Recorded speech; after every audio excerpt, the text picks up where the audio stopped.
AlCl3 को K2SO3 के साथ करोगे Al2SO3 3KCl हो जाएगा। अगर AlCl2SO3 K2SO3 के साथ करोगे K3AlSO3 3 हो जाएगा। ठीक है, आगे AlCl3 को जब NaOH के साथ करोगे तो AlOH3 NaCl बन जाएगा। आगे Al2OH3 को करोगे NaOH के साथ तो NaAlOH4 बन जाएगा।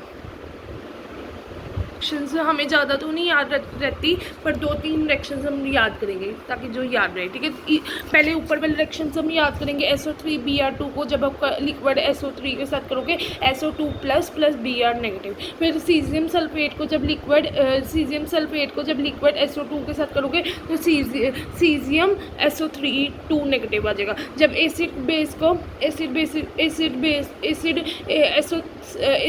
को जब थायोनिल क्लोराइड को सीजियम सल्फेट के साथ करोगे तो सीजियम क्लोराइड प्लस SO2 आ जाएगा। फिर उसके बाद एसिड बेसिड को जब आप SOBr2 को NCH3 को करोगे तो NCH3Br को SO2 हो जाएगा। उसके बाद हमारे पास SOCN2 को एसिड बेसिड को करोगे लिक्विड मतलब कि सल्फर डाइऑक्साइड के साथ तो KSCN प्लस SO2 हो जाएगा।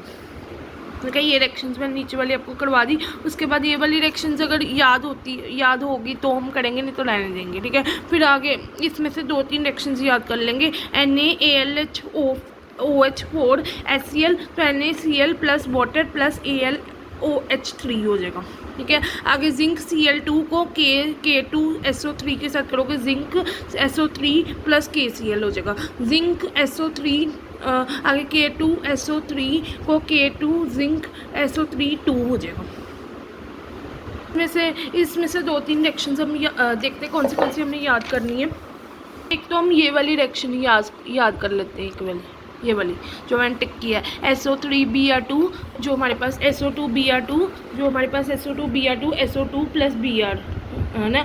एक हम सीजियम सल्फेट वाली इजी है, सीजियम सल्फेट वाली इजी है जो लिक्विड SO2 के साथ करते हैं तो सीजियम SO3 2 नेगेटिव हो जाएगा। फिर दूसरी हम थायोनिल क्लोराइड SOCl2 वाली भी बहुत इजी है, सीजियम 2SO3 है ना, सीजियम Cl SO2 हो जाएगा। फिर ये SO2Br2 वाली ये रहने देते हैं, भूल जाएंगे ये। ठीक है, ये SOCN2 एसिड और K2SO4 K2SO3 के साथ करेंगे तो KSCN प्लस SO2 ये वाली कर लेते हैं। एक ये वाली कर लेते हैं। ठीक है, एक ये वाली कर लेते हैं। ठीक है, एक ये वाली कर लेते हैं, ईजी है ना, ये वाली कर लेते हैं। फिर उसके बाद ये वाली हो जाएगी, ये वाली इससे ही बनेगी, ये वाली इससे बनेगी। पहले AlCl3 है, ये देखो AlCl3 है प्लस K2SO3 है। ठीक है, पहले याद करो KlCl3 है, KlCl3 को जब आप K2SO3 के साथ रिएक्ट करोगे तो Al2SO3 3 बनेगा प्लस KCl बनेगा। फिर उसके बाद ये Al2SO3 3 को K2SO3 के साथ करोगे तो K3AlSO3 3 हो जाएगा। ठीक है, ये दोनों इजी हो जाएगी। ये वाली भी हो जाएगी AlCl3 को जब NaOH के साथ करोगे AlOH3 NaCl है ना, तो ये हो जाएगी। ये चाहे रहने दो। उसके बाद ये वाली रहने दो, ये बड़ी है, ये याद नहीं होनी, भूल जाएगी।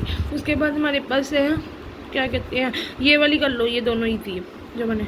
ये है जिंक Cl2 K2SO3 तो जिंक SO3 प्लस KCl। ठीक है, तो जिंक Cl2 को जब जिंक क्लोराइड को आप K2SO3 के साथ रिएक्ट करोगे तो जिंक SO3 हो जाएगा प्लस KCl हो जाएगा। फिर जिंक SO3 को K2SO3 के साथ रिएक्ट करोगे तो K2 जिंक SO3 2 हो जाएगा।